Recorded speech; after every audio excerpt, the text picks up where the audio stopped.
호주에서 수년간 임종 직전의 환자들을 보살핀 호스피스 브로니 웨어라는 여성이 있습니다. 그녀는 환자들과의 대화를 통해 깨달은 바들을 정리하여 죽기 직전 가장 후회되는 5가지라는 책들을 출판했습니다. 그 5가지는 다음과 같습니다. 첫째, 다른 사람이 아닌 내가 원하는 삶을 살았더라면. 둘째, 그렇게 열심히 일하지 않았더라면. 셋째, 내 감정을 표현할 용기가 있었더라면. 넷째, 친구들과 연락을 하고 지냈었더라면. 다섯째, 나 자신에게 더 많은 행복을 허락했었더라면. 많은 사람들은 자신의 삶을 돌아볼 때 자신이 내렸던 선택에 대해 아쉬움을 느끼곤 합니다. 자신이 지금 알고 있는 것들을 좀 더 젊을 때 알았더라면 하며 아쉬움을 느끼곤 합니다. 어떻게 보면 선택이란 것이 되돌릴 수 없는 것이기에 오히려 가치를 갖는 것은 아닐까 생각해 봅니다. 마찬가지로 그리스도인 또한 신앙적인 측면에 있어서 어떠한 선택을 내려야 할 때가 있습니다. 본론으로 들어가기 전 과연 그리스도인으로서 신앙인으로서의 삶을 마무리하며 돌아볼 때라면 무엇이 가장 후회가 될지 한번 생각을 해보고자 합니다. 워낙 많은 답이 제시될 수 있는 질문이긴 하지만 제가 생각하기에는 그리스도인들이 살아가며 가장 후회하게 될 것은 결국 하나님의 뜻대로 살지 않았던 그런 많은 시간들을 후회하지 않을까 싶습니다. 당연한 이야기겠지만 무한한 하나님의 지혜가 담긴 성경 말씀에 따라 순종한 것이 그리스도인들에게 가장 좋은 것이 아니겠습니까? 그러나 그 말씀에 순종한 것이 말처럼 쉬운 일이 아니라는 것을 모두가 아실 것입니다. 오히려 순종을 했음에도 당장 눈앞의 결과에 실망하게 되는 순간도 있음을 아실 것입니다. 우리의 나약한 지혜로 언뜻 생각해보면 하나님의 말씀에 따라 순종하며 살아가는 삶이 그렇게 감사하거나 기쁜 삶이 아닌 것처럼 여겨질 수도 있습니다. 대표적인 예로 오늘 본문 말씀의 기자인 호세의 삶이 어땠는지 한번 살펴보겠습니다. 일단 제가 생각하기에는 호세아는 누구보다 어려운 순종의 삶을 살았던 사람이 아닐까 싶습니다. 왜냐하면 호세아는 하나님의 명령으로 인해 음란한 여자를 아내로 맞이했기 때문입니다. 성경에서는 호세아의 아내인 고멜이라는 여인을 창녀라 표현하며 성경 속 그 어떤 인물보다 그녀의 음란함을 적나라하게 표현하고 있습니다. 특별히 간음의 영역에 있어서 다소 약화하여 표현하고 하는 그런 성경 구절들과 비교해 볼 때에는 고멜의 이러한 음란함이 더욱 돋보이곤 합니다. 그렇다면 그녀는 어떤 여인이었을까요? 호세아 1장 2절을 보면 다음과 같습니다. 이제 호세아로 말미암은 주의 말씀의 시작이라 주께서 호세아에게 이르시되 가서 행음하는 아내를 취하고 행음으로 인한 자식들을 취하라 그 땅이 주를 떠나 크게 행음하였느니라 하시니 이렇게 말씀하시는데 고멜은 남편인 호세아를 떠나 자신이 따르던 남성들과 간음하여 자식들을 낳았습니다. 호세아 1장에서는 하나님께서 호세아의 자녀들에게 이름을 지어주시는데 간음하여 낳은 자식들이라는 말씀을 두고 본다면 이렇게 하나님께서 3명의 자식들의 이름을 지어주십니다. 그렇게 볼 때 호세아는 고멜의 간음으로 인해 낳은 자식을 적어도 3명이나 보았다는 것을 알 수 있습니다. 만약에 하나님께서 제게 이러한 삶을 살아라고 명령하신다면 저는 차라리 독신으로 죽으면 죽었지 이러한 삶은 결단코 거부하지 않을까 싶습니다. 그러나 호세아는 이러한 삶에 대해 어떠한 감정적인 반응이나 자신의 생각을 성경 말씀에 드러내놓지 않습니다. 그렇다 하여 그가 고통을 호소하지 않은 것은 아닐 것입니다. 호세아는 분명히 가슴이 찢어지는 처절한 고통스러운 나날들을 보냈을 것입니다. 왜냐하면 하나님께서는 그분 자신이 이스라엘 백성들을 통해 느끼시는 아픔, 고통, 분노를 우리에게 간접적으로 나타내시고자 호세아에게 이러한 경험을 겪게 하셨기 때문입니다. 호세아의 경우는 이러했습니다. 그렇다면 우리의 경우는 어떠할까요? 우리는 어떠한 하나님의 말씀에 순종해야 할지요? 왜 하나님의 말씀에 순종해야 할지요? 하나님의 말씀에 순종했음에도 불구하고 찾아오는 많은 어려움들을 두고 우리는 어떻게 생각해야 할지요?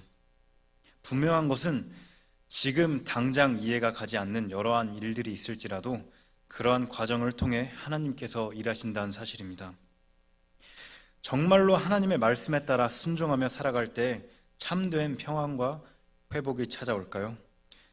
때로는 그리하지 아니하실지라도 이러한 믿음을 갖고 주님을 따라가야 하는 이유가 정말로 있을까요? 오늘 본문 말씀을 찾아보며 주님의 길들 위에서 주님과 동행한 것이 무엇인지 나누도록 하겠습니다. 첫째로는 주님의 길들에 오르기 전에 우리는 먼저 죄로부터 돌아서야 합니다. 즉, 죄의 길에서 벗어나야 합니다. 그래서 본문 14장 1절에서는 이렇게 말씀하고 계십니다. 오 이스라엘아, 주 내 하나님께 돌아오라. 내가 내 불법으로 말미암아 넘어졌느니라. 본문 말씀에서는 불법에서 돌이키라고 말씀하고 계십니다. 불법에서의 돌이킴, 즉 회개한다는 것에 대해서 간단하게 생각했을 때에는 크게 두 가지가 떠오릅니다. 하나는 구원을 받는 과정 가운데서 발생하는 회개이고, 다른 하나는 구원받은 이후 삶에서 지속적으로 발생하는 회개입니다. 이 두 가지를 두고 본문에서 말씀하신 회개에 대해 살펴보자면, 첫째로 단 한 명의 예외도 없이 인간인 우리는 죄인이라는 기본 명제에 속하며 우리는 본성적으로 영적으로 죽을 수밖에 없는 그런 존재입니다. 즉, 사람은 그 누구든지 사망의 길로 들어설 수밖에 없습니다. 따라서 그 무엇보다 우선적으로 선행되어야 할 회개는 예수 그리스도의 복음 앞에서 자신의 죄인임을 인정하고 그분의 은혜로 말미암아 구원을 받는 그런 회개를 하는 것입니다. 이러한 회개 없이 인생을 마치게 된다면 그 인생은 결국 사망의 길에서 벗어나지 못한 채 마치게 됩니다.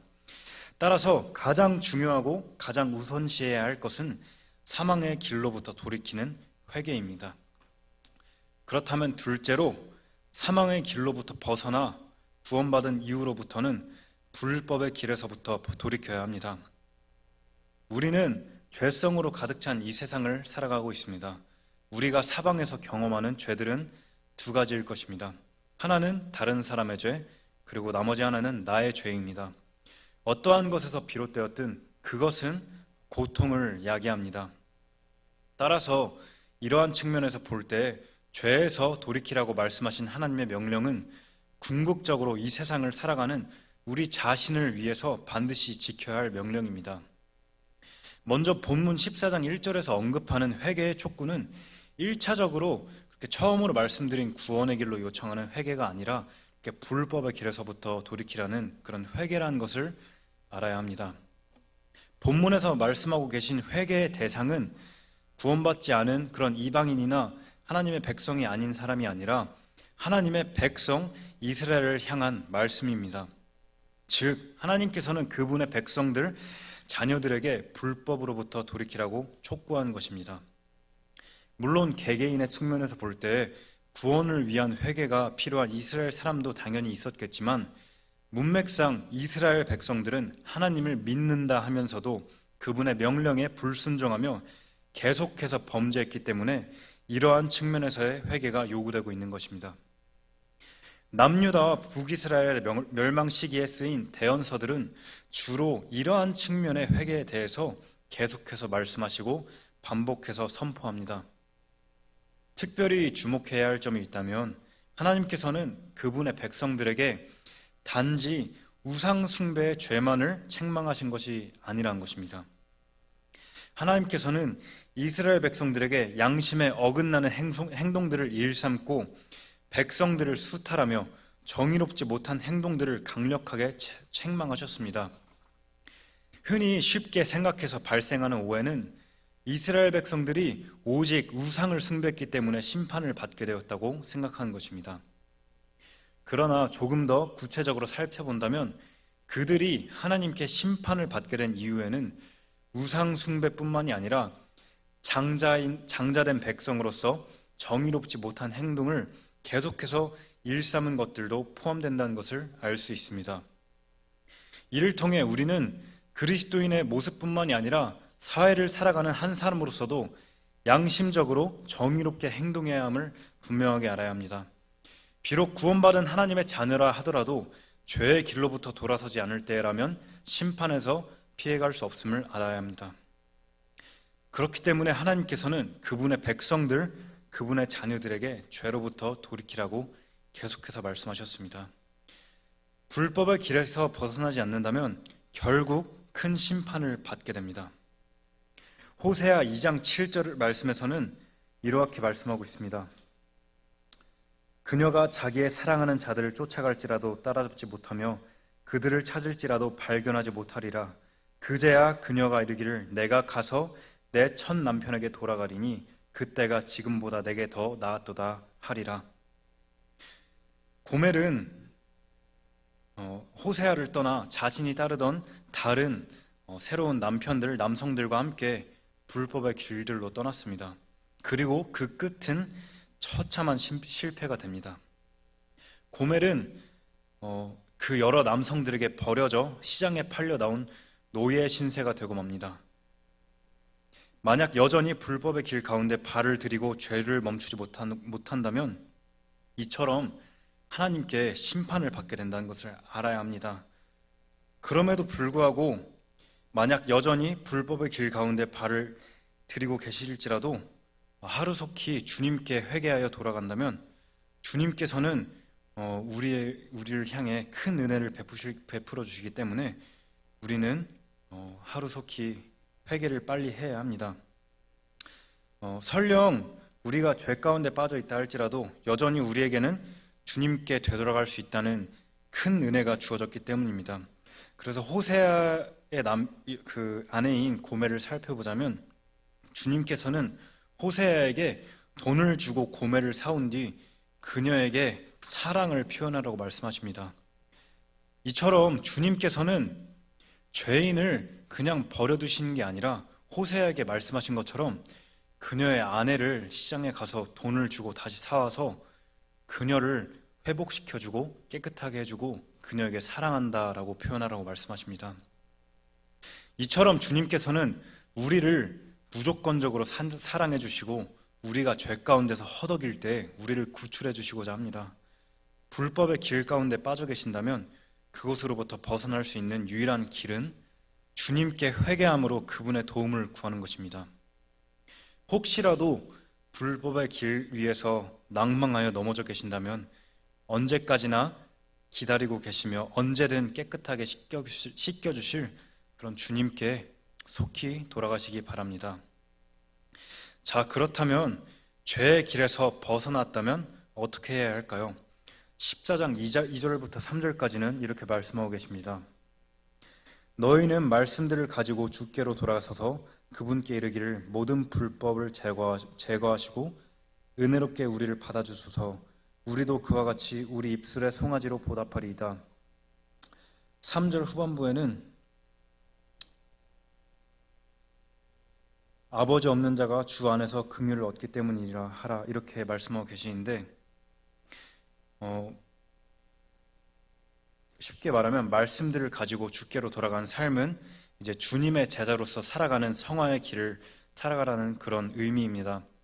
그래서 오늘날 우리에게 주어진 그런 주님의 명령이 모든 열방에 주님의 말씀을 선포하고 또 제자를 삼으라는 그런 말씀을 우리는 기억하고 있을 것입니다.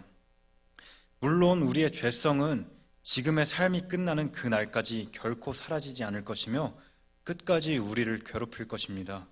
그럼에도 우리는 주님께서 베풀어 주시는 은혜로 말미암아 그러한 주님의 제자로서 살아가는 삶인 성화의 길에 오르게 될 수 있습니다. 성화의 길에 오른다는 것은 거룩해지기 위해 힘쓰고 선행과 정의를 지켜야 함을 의미합니다. 앞서 회개 부분에서 언급했던 것처럼 하나님께서는 우리에게 신앙인으로서의 거룩한 신앙인으로서 또한 거룩한 사회인으로서 정의를 요구한다는 것입니다. 즉 신앙인으로서든 사회인으로서든 어떠한 모습으로든 올바른 기준을 따라야 한다는 것입니다. 그렇다면 올바른 기준이 무엇일까요? 세상의 가르침에서도 도덕적이고 정의로운 기준을 제시합니다. 그러나 세상의 가르침들은 상황과 때에 따라 그 기준이 항상 달라지기 때문에 세상으로부터는 완벽한 어떠한 것을 찾을 수는 없습니다. 세상은 악한 것과 선한 것을 올바르게 구분하지 못하며 그렇기 때문에 올바른 것을 올바르지 않다 하고 올바르지 않은 것을 올바르다 하곤 합니다. 하지만 하나님의 말씀은 그렇지 않습니다. 하나님의 말씀은 완전합니다. 하나님의 성품 또한 완전하십니다. 그분의 목적도 완전하십니다. 다만 여기서 한 가지 짚고 넘어가야 할 점이 있다면 하나님의 완전하심을 우리의 기준과 판단으로 이해해서는 안 된다는 것입니다. 예를 들어 설명을 하자면 제가 개인적으로 선호하지 않는 하나의 표현을 두고 말씀드려 보겠습니다. 그리스도인들 중에서 종종 자신의 어떠한 일이나 실패를 두고 하나님께서 막으셨어 라는 표현을 사용하는 경우가 있습니다. 상황에 따라서 그 뉘앙스가 조금씩 다르지만 예를 들어서 시험에서 떨어지거나 어떠한 것이 불합격이 되어서 자신의 목표를 이루지 못했을 때 그것을 두고 하나님께서 다른 뜻이 이루셨기 때문에 막으셨다고 표현한 경우 말입니다. 저도 물론 하나님께서 다른 의도가 있기 때문에 다른 길로 인도하신다는 것에는 분명히 동의를 합니다. 그것이 잘못된 것은 아닙니다.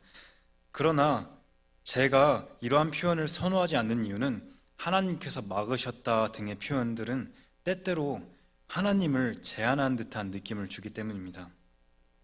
저는 하나님께서 그분의 목적을 이루시기 위해서라면 상황이 절망적이든 안정적이든 상관없이 그 자체로도 그분의 뜻을 이루실 수 있다고 믿기 때문입니다. 제가 믿는 하나님은 특정한 상황에서만 일하실 수 있는 하나님이 아니십니다. 벌거벗은 나그네를 통해서도 일하신 분이 하나님이시고 한 나라의 국왕을 통해서도 일하신 분이 하나님이십니다. 잠시 말이 센 것 같지만 제가 말씀드리고자 하는 것의 핵심은 과연 우리의 제한되고 연약한 지혜로 과연 하나님을 얼마만큼이나 이해하고 그분의 뜻을 받아들일 수 있겠냐는 것입니다. 그러나 분명하게 알 수 있는 것은 하나님께서는 필요에 따라 어떠한 방식으로든 일하실 수 있다는 것입니다. 하나님께서 원하신다면 어떠한 상황에서도 그분의 뜻과 목적을 이루실 수 있습니다. 다시 본론으로 돌아와서 말씀을 드리자면 하나님의 말씀은 어떠한 상황에서든 완전하십니다. 우리는 종종 세상의 지혜와 도덕, 철학 등으로 인해 눈이 가려집니다. 따라서 하나님의 말씀이 갖고 있는 완전함과 그 능력을 제대로 보지 못하는 때가 많이 있습니다. 본문 14장 2절 3절 말씀에서는 너희는 말씀들을 가지고 주께로 돌아서서 그분께 이르라고 말씀하고 계십니다. 비록 성화의 길을 가는 것이 쉽지 않을 것이며 세상의 많은 유혹들과 궤변에 흔들릴 수도 있습니다. 그러나 본문 2절 말씀과 같이 주님의 말씀은 우리의 고질적이고 고칠 수 없을 것 같던 죄성마저 고치시고 올바르게 인도하시는 분임을 우리는 분명하게 알고 있습니다. 그러나 아수르가 우리를 구원하지 못할 것이라는 2, 3절의 고백처럼 우리가 만든 것들이 우리의 신이 아니라고 고백한 것처럼 하나님의 말씀만이 우리를 완전한 길로 이끄신다는 것을 반드시 알게 될 것입니다. 하나님께서 본문을 통해 말씀하신 것처럼 우리는 반드시 이러한 고백을 하게 될 것입니다. 세상은 결코 우리를 완전한 길로 인도하지 못합니다.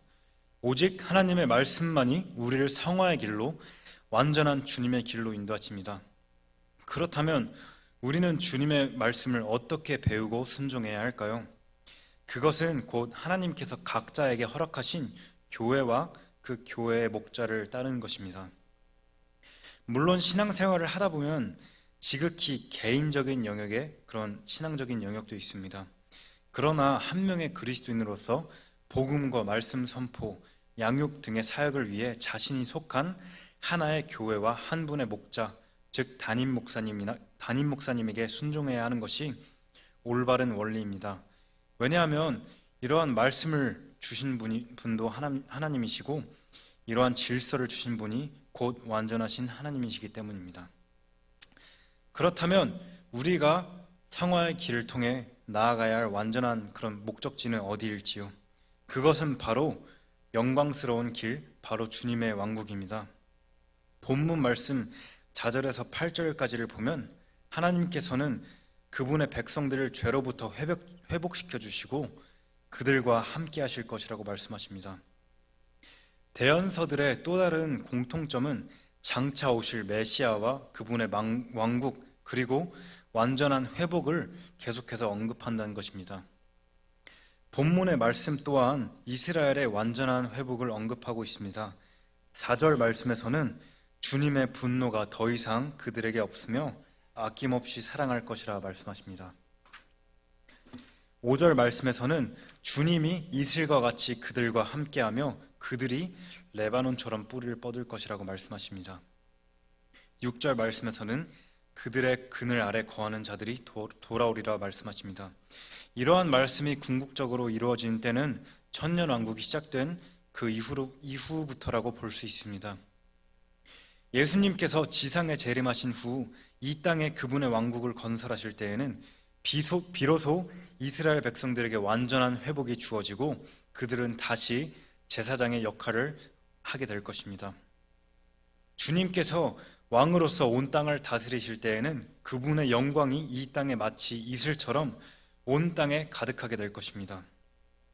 이방인들 또한 그분의 권능 아래에 놓여 그분을 찬양하게 될 것입니다. 구원받은 우리가 가게 될 도착지는 결국 이곳일 것입니다. 사실 도착지라기보단 진정한 의미로서의 출발점이 아닐까 합니다. 다시 말해 그리스도인의 삶이 진정으로 시작된 곳은 바로 영광스러운 길에 진입한 그 순간부터라는 것입니다. 지금 이 땅을 살아가는 우리는 그리고 이 세상은 완전하지 않습니다. 비록 주님께서는 구원받은 그분의 자녀들을 의롭게 여겨주시지만 아직은 완전하지 않습니다. 그러나 주님께서 속히 오실 그날에 우리는 마침내 주님과 함께하며 모든 것이 회복될 것입니다.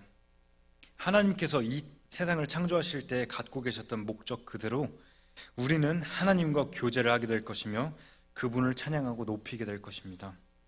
그렇게 본다면 오늘날은 단지 준비 과정에 불과한 것이라고 생각할 수 있습니다.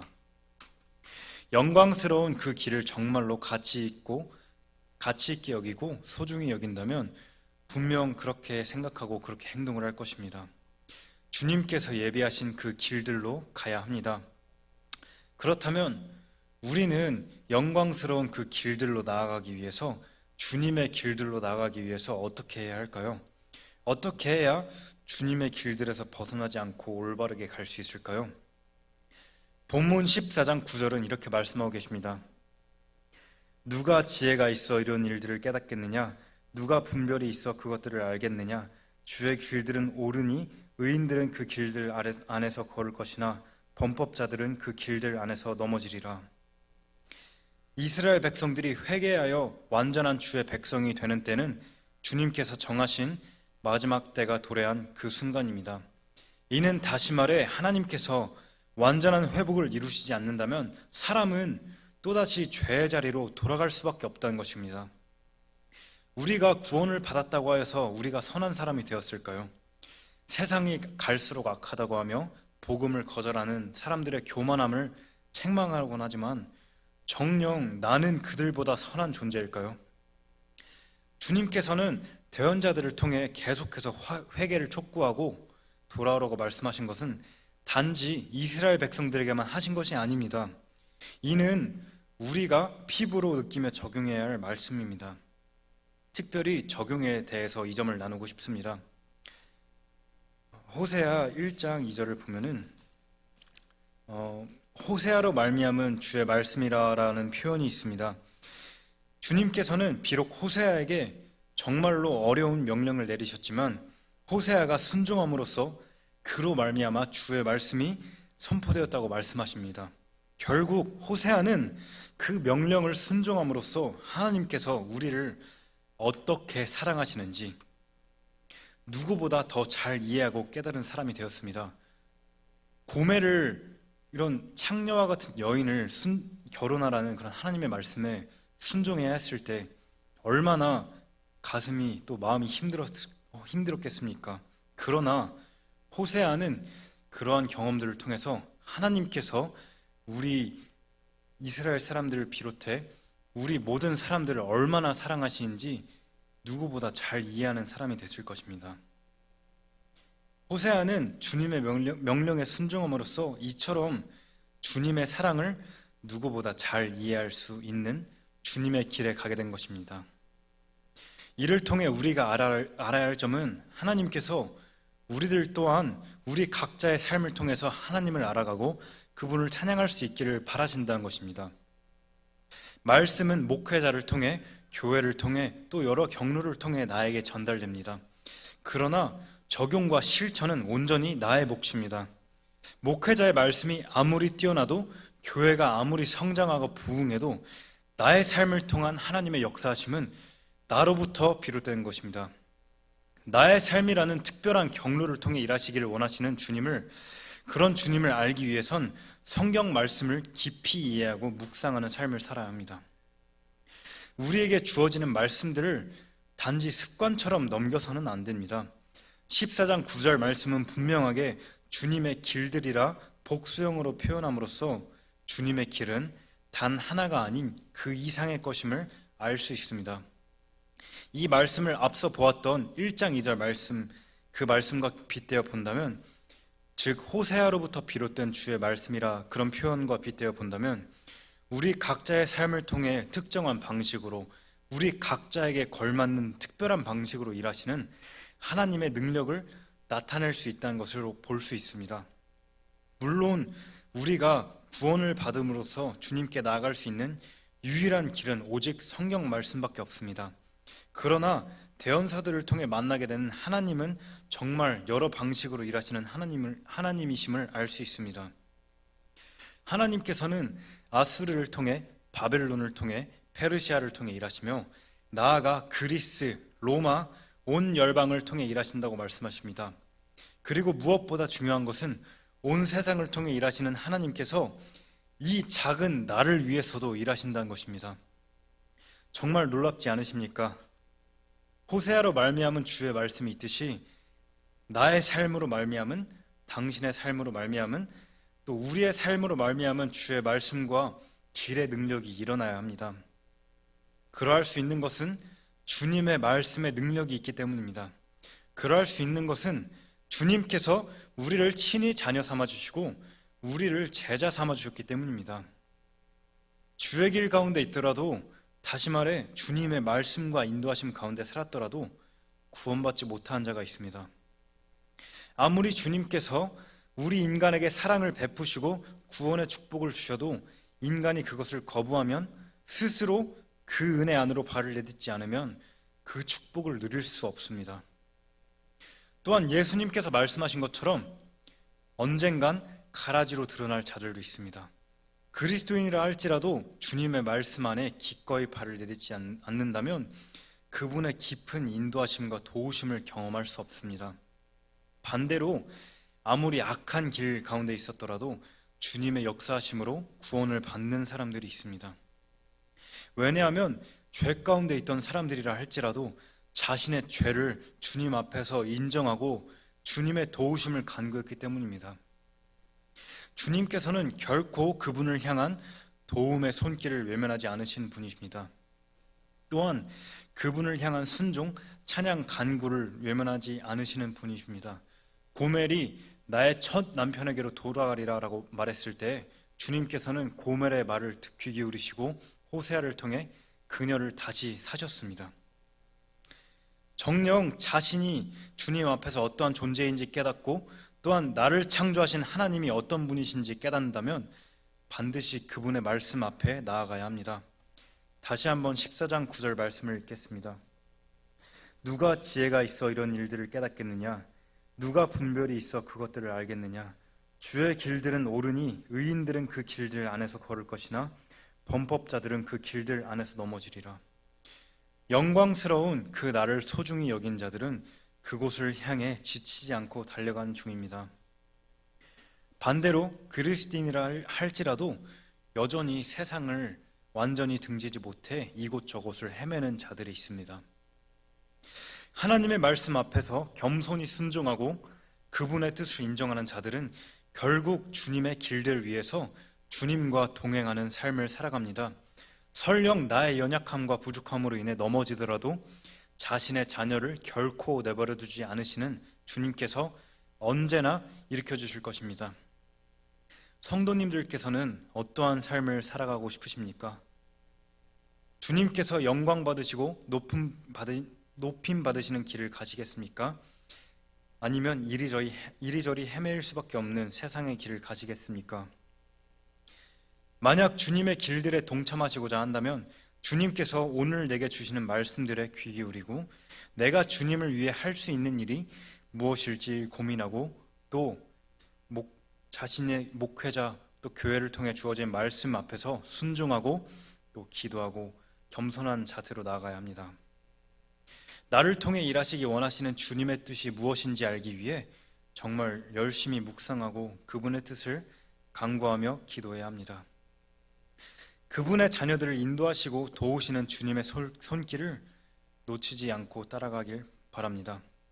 주님께서 우리 각자의 삶을 정말 귀하게 여겨주시는데 그러한 나의 삶을 우리의 삶을 통해 주님의 말씀과 그 능력을 나타낸 것이 얼마나 기쁘고 감사한 일이겠습니까?